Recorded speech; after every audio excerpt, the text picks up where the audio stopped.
Hello again, welcome back. So today's episode I'm going to be training up some Kerbals.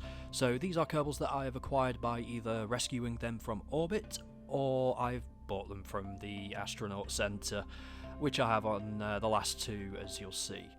So we've got 2 pilots, 2 engineers and 2 scientists, and I like to get them up to 3 stars at least with pilots, because that's when you are able to use all of the manoeuvre nodes when they go out and fly their own missions. So I'm going to skip through a lot of what I do on this particular one, so there's going to be no getting to orbit or anything like that. We're just going to end up in orbit such as. So to get a Kerbal to 3 stars, what they usually need to do is get to orbit, go to the Mun and Minmus. I don't think they need to land on both, I think they just need to land on one, but we're going to land on both anyway, so we're going to go to the Mun and Minmus all in one and land on both. They also then need to get out onto a solar orbit, so it's a bit unnecessary what I'm going to do at the end of the video, I'm not going to lie, because we're going to also do a flyby of Duna as well, and I do apologise for my rocket being a bit shaky there. It did not do this during my first couple of attempts, but the third attempt that I actually did, everything went wrong. Even the control point for some reason changed after I decoupled there. I have no idea why, but hey ho, we carried on. So we're just making a burn now for the Mun, and as you can see I'm not using manoeuvre nodes or anything like that. This is the way I just get to the Mun.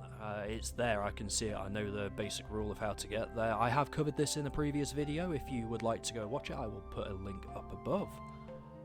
So here we are around the Mun now, and I'm aiming for as close as I can get to an equal 15km orbit. And then we're going to undock from the mothership and get ourselves down onto the surface.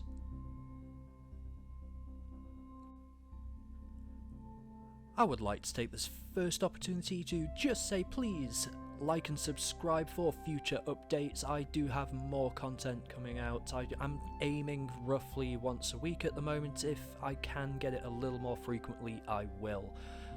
I will be covering other things as well, maybe other games, and I do have a future project which I'll go over a little bit later on in the video.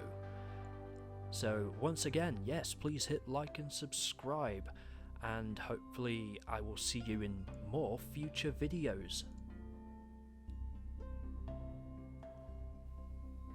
I have sped up as much of the video as possible, and like I said, clipped out quite a lot. This is 2.5 hours worth of footage clipped down to a tasty little 12 minutes. So hopefully you'll stick around for the whole video. This is quite a cool little mission to do, just to train up some Kerbals. And here we go, touchdown on the Mun. We are here, but we're not hanging around. Off we go again, because that's all that we need to do. We've landed, now it's just time to get back to the ship. So here we are back at the ship, and we're just going to dock ourselves back up. We will refuel the lander, although I actually did this over at Minmus, and then we'll go make our burn towards Minmus from the Mun. We're not going to go back to Kerbin, there is no point. We've already used all the energy to get ourselves up to this particular orbit around Kerbin, so there's no point wasting any of that energy. Wasn't the most efficient burn, I will not lie. I just thought, you know what, it's not that costly on the burn, I can intercept it for around about 260 odd meters a second delta V. I've got the fuel, we'll just go for it from here.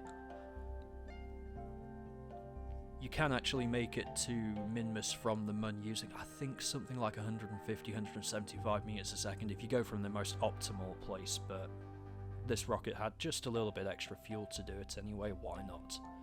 So we're going for a 25km orbit here.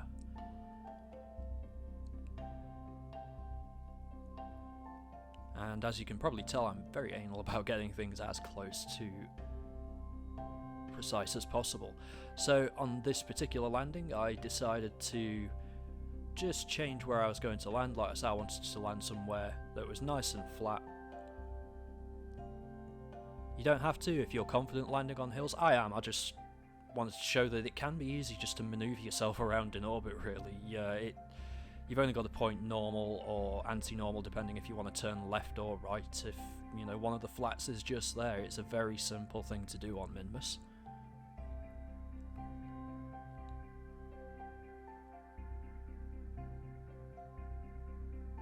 and it annoys me to absolute royal buggery, that's a very British thing to say, that the time warp cuts out at 3,000 meters on Minmus. As you saw, I frustratedly tried to hit the time warp again just to get me down a bit quicker, but it wouldn't let me. So, touching down on Minmus, and I do apologise for my very over-careful descents here. It has been quite a while since I've been to space. I've been testing out a lot of concept ideas on the ground and just in orbit, basically. I've not really gone to land on another planet for quite some time now. So, coming back to the mothership for the last time, and we do have some monopropellant left over, and there's absolutely no point wasting that fuel, so we are going to use it. Basically what I'm going to do with it for the most part is I'm going to change the inclination of my orbit, because the orbit that I'm in around Minmus at the moment is absolutely terrible. So we're going to reduce the inclination so that it's somewhat, I believe the term is equatorial, so it goes around the middle of the planet. I'm not huge on the actual technical terms. I know what's going off in my head, but I'm sure you do as well. I don't need much correction for it, but you can see what I'm aiming for here now. So using up that monopropellant, and there was a little bit left in the tank afterwards to just start off the initial burn to push myself away from Minmus. It was only a few extra kilometers though on the apoapsis, so it wasn't great gain, but everything saved is a bonus in the end. And we're just going to flip ourselves around now, and we're going to wave a very harsh salute to the lander as we just push ourselves away from it. So I thought the reaction from the lander was just comical. It was almost like, what the hell, bro? I just did all that for you and you do that to me? So, we pushed ourselves out onto a solar orbit now, and I've pushed ourselves ahead, as you can see, a couple of years later, till we get ourselves a decent area to burn towards Duna. As you can see, that burn is going to cost us 1,200 meters a second. That's not a very good burn. So what I'm going to do now is I'm going to increase my apoapsis there just a little bit, and then I'm going to keep fiddling about with the manoeuvre node from periapsis. Periapsis is much easier to gain altitude on your apoapsis from periapsis, obviously, so that's where I wanted to do my burn. So I'm just increasing by little increments every time and just checking to see how close Duna will be the next time I come around, because what I'm doing here essentially is increasing the amount of time that it takes me to go around my orbit, so it'll be later when I get there. And I've only spent about 300 odd meters a second to finally get to this particular point now, and yeah, it's only going to cost me about 370 more. So considering the original burn was going to be 1,200 odd meters a second, that's just cost me somewhere between 600 and 700 meters a second instead. So there's Duna. As you can see in the bottom, we're only performing a very slight flyby though, because I don't want the orbit to change too much. I don't want Duna to affect my orbit too much, because we've got to get back to Kerbin and we don't have loads of fuel to do it.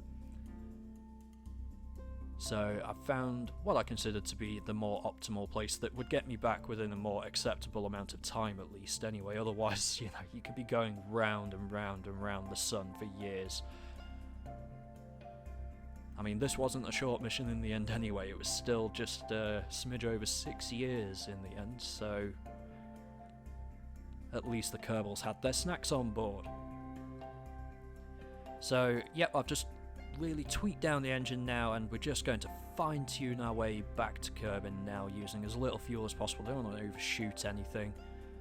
And here we are back at Kerbin, and I've saved some of the fuel obviously, and I've pushed my periapsis just inside the atmosphere because we are going to be using aerobraking for this particular return. And as soon as I enter the atmosphere, boom, there goes the last of the fuel. Pushes down my periapsis just a little bit more. Lose that final stage. And I also put some air brakes on this particular pod as well.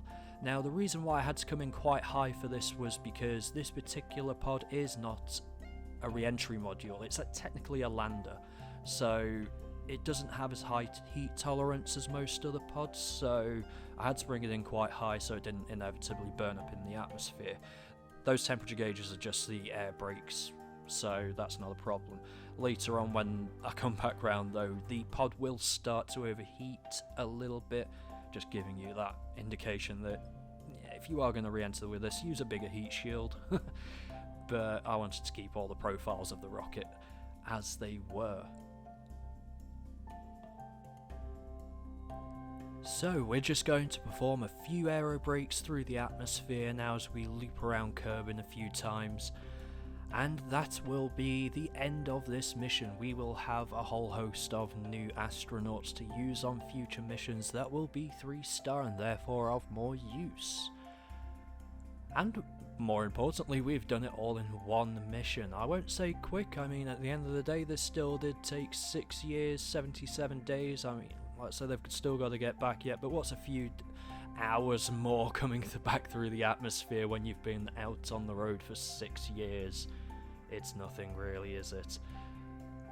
So I'd like to take this opportunity now to say please hit the like and subscribe button, and also thank you to the 10 already subscribed. It's so coincidental that this also happens to be my 10th episode also, but thank you so much for subscribing, it really does mean a lot. I am planning on doing more future content, including a possibility of doing a side episode of home rocketry, so if that's something you're interested in, please get subscribed now for that potential, I will say potential, future episode. It's still in the planning, so do stay tuned, I will keep you updated. For now, I'm Shalectra, keep the pointy side up, catch you next time.